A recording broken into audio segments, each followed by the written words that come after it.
Você está ouvindo Sociedade dos Vagalumes.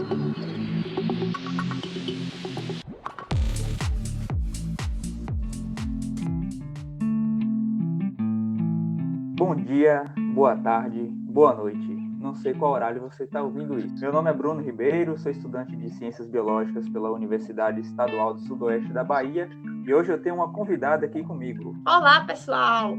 Então, eu sou a Adria e também sou estudante de Ciências Biológicas na UESB. Pois bem, hoje o tema da nossa discussão vai ser sobre os gafanhotos migratórios. Nos últimos meses aí teve uma especulação de uma possível chegada de uma nuvem aí de 10 quilômetros quadrados formados por gafanhotos aqui no Brasil, né? Isso despertou curiosidade e revelou a importância do estudo dos insetos no equilíbrio ambiental. Verdade, Bruno. O assunto gerou várias polêmicas, inclusive nas redes sociais. Pois é. Então a gente vai tentar entender um pouco mais sobre a biologia desses gafanhotos.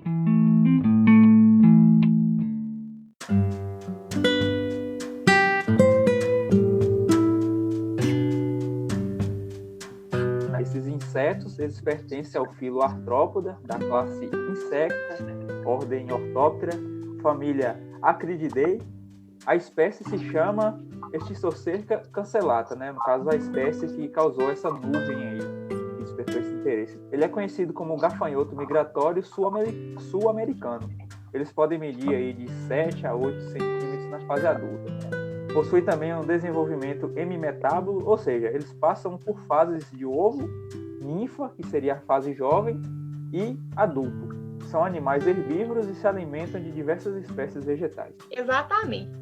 E uma grande preocupação, da sociedade é justamente sobre o impacto que essa nuvem poderia causar sobre a agricultura, sem falar das pessoas que acham que poderiam ser atacadas por gafanhotos, o que não acontece, é um absurdo.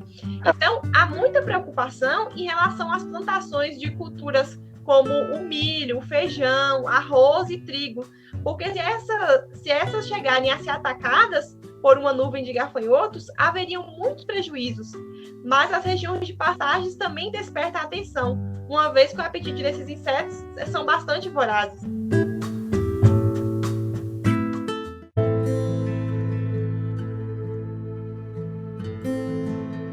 Outra discussão também que teve espaço aí foi a questão das mudanças climáticas, né, que chamou bastante atenção. Então a gente sabe, já é um fato que o clima do planeta está ficando mais quente, está causando alterações, por exemplo, em correntes oceânicas e nos ventos, e vai gerar, consequentemente, mudanças consideráveis nos ciclos ecológicos. O desequilíbrio ambiental no mundo está favorecendo efeitos cada vez mais significativos de fenômenos comuns. Por exemplo, esse evento de migração dos gafanhotos, que não é algo fora do natural, mas a frequência e a magnitude que isso ocorre pode está sendo alterado, sendo que ela é estimulada também pela falta de alimento e a temperatura próxima de 30 graus, vai favorecer esse levante dessa migração. Uma coisa que favoreceu para esses insetos não chegarem até aqui nas plantações brasileiras foi que as máximas das temperaturas em certo momento ficaram em torno de 20 graus, devido a uma mudança no clima, e isso impossibilitou que os insetos aquecessem seus corpos e alçar voo. Isso reduziu o risco, na verdade. Foi algo bastante positivo. Sim, Bruno. E é sempre bom lembrar, que embora haja consequências econômicas e ambientais, os gafanhotos que estavam próximos ao Brasil não trazem prejuízos diretos à saúde humana, que é aquilo que nós dissemos anteriormente, Eles não vão atacar os humanos. É importante ressaltar que os insetos, eles não são vilões, já que as mudanças no planeta causadas pelo homem propiciaram a alteração e distribuição de suas populações. Os insetos, eles formam um dos conjuntos de espécies mais bem-sucedidos na história do nosso planeta. Eles são importantes para a manutenção, inclusive, dos ecossistemas. Essa nuvem, por exemplo, ela pode ser fonte de proteínas para outras espécies.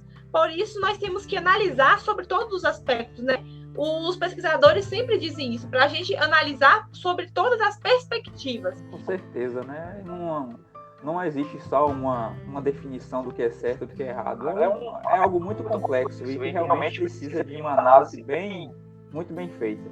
Com certeza.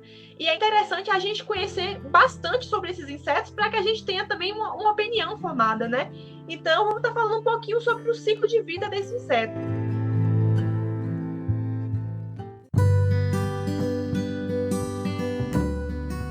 Os ovos, eles são colocados numa espécie de estojo, que é chamada de oteca. Vários ovos são colocados nesse mesmo local. E desses ovos vão eclodir as ninfas, que é a fase jovem. As ninfas, elas têm 5 instares de desenvolvimento. E conforme avança o desenvolvimento das ninfas, há um aumento no consumo de folhas. Elas consomem mais folhas, inclusive, do que os adultos. No estágio jovem, eles não têm asas desenvolvidas, mas possuem o terceiro par de pernas do tipo saltatório. Ou seja, a locomoção deles é por meio de saltos. Por isso, a partir do terceiro insta, são chamados de saltões, locomovendo-se por pequenas distâncias. E nesse ponto, algo que a gente viu aqui quando estava estudando para a pauta, a questão do controle desses gafanhotos, então, né? Já que eles apresentavam um risco aí para as lavouras, né? E ainda mais no ano de 2020, que já está sendo um ano atípico por conta da pandemia, né? Isso gerava bastante preocupação. Então, o controle desses gafanhotos ele deve ser preferencialmente realizado na fase jovem. Como você estava falando aí, eles se locomovem por saltões, então, assim, já que eles não voam, eles não conseguem se dispersar com uma região muito grande, né? Isso vai ser a locomoção deles assim mais reduzida. E quando eles estão na fase adulta, recomendo-se que essas aplicações desses produtos quando eles não estão em movimento. Existem, então, inseticidas químicos e biológicos que podem ser utilizados para o controle. Em muitos casos, se utilizam aviões agrícolas para a aplicação de produtos devido a locais de difícil acesso. Embora isso também gere preocupações, né? Porque você sair com um avião lançando um inseticida, né, para matar esses gafanhotos, você pode estar acabando também matando espécies ali que não tem nada a ver com isso e que vai fazer uma falta no ecossistema ali, na cadeia trófica, por exemplo. Com certeza, Bruno. Isso também me deixa bastante reflexiva, né? Será que essa é a melhor alternativa? O que a gente precisa mudar? Quais hábitos precisamos mudar, analisar, para que essa situação se resolva da melhor forma possível para nós e para os insetos também? Verdade. É uma reflexão muito boa a ser feita, né? Todo mundo tem que pensar dessa forma, porque somos seres vivos, né? Dividimos esse planeta aqui, a gente tem que achar um jeito de coexistir. Com essa mensagem, a gente agradece a atenção de todos até aqui. Obrigado pela paciência. Obrigada, pessoal. Até a próxima.